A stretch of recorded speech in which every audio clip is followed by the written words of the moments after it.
Welcome, rational thinkers and champions of evidence-based reasoning, to the Free of Faith podcast. This is the place where we dare to peel back the comforting but opaque layers of faith-based claims and expose their logical shortcomings. Today, we are diving deep into a profound question. Does the Bible exhibit the doctrinal clarity we would expect of a holy book written by an actual God? This question is not just an academic curiosity. It directly addresses how we determine whether a text is divine or fabricated by humans. If the Bible were divinely inspired, wouldn't it be unambiguous, leaving no room for debate?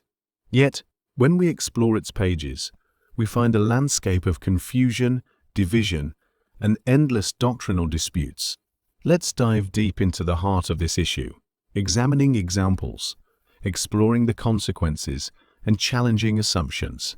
Imagine for a moment you are crafting a set of instructions for a life or death situation, such as how to exit a burning skyscraper. Your goal is for everyone to follow them perfectly. Would you leave parts of your instructions vague? Would you write them in a way that could be interpreted in contradictory ways? Probably not. Yet this is precisely what we find in the Bible. Let's start with the question of salvific faith.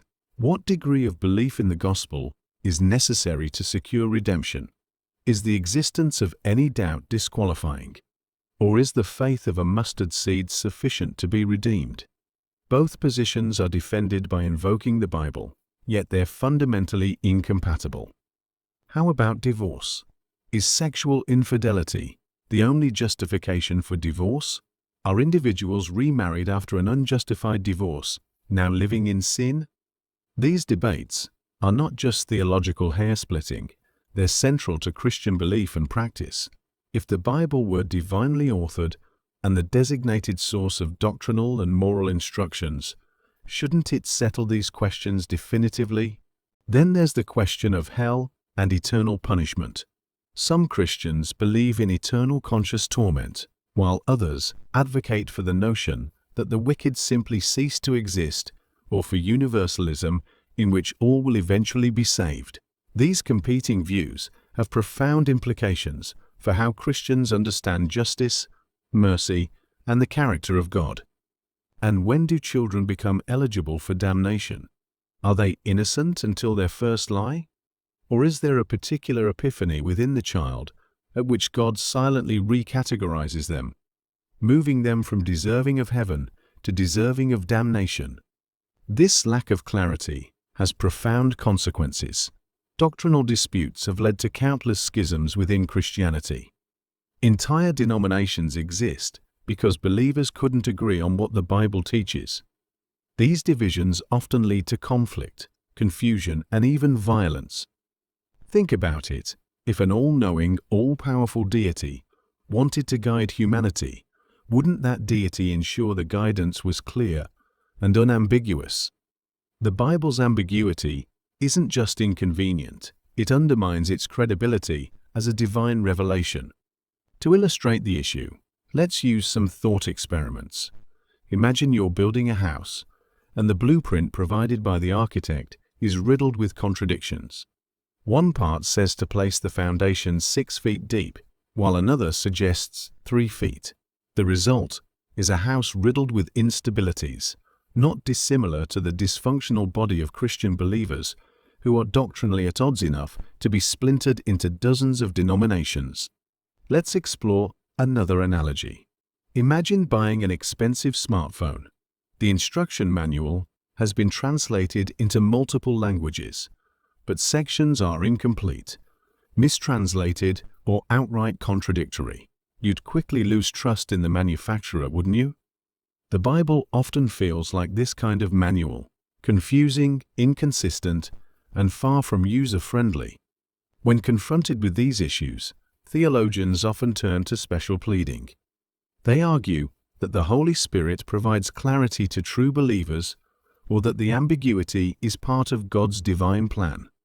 Others claim that Scripture must be interpreted in light of tradition or personal revelation.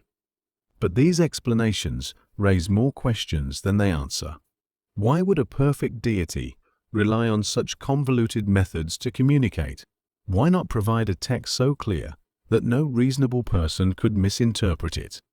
Better yet, why would an omnipresent and omnipotent God not simply speak to each individual face to face? These are deeply relevant questions that cannot be shrugged or laughed off.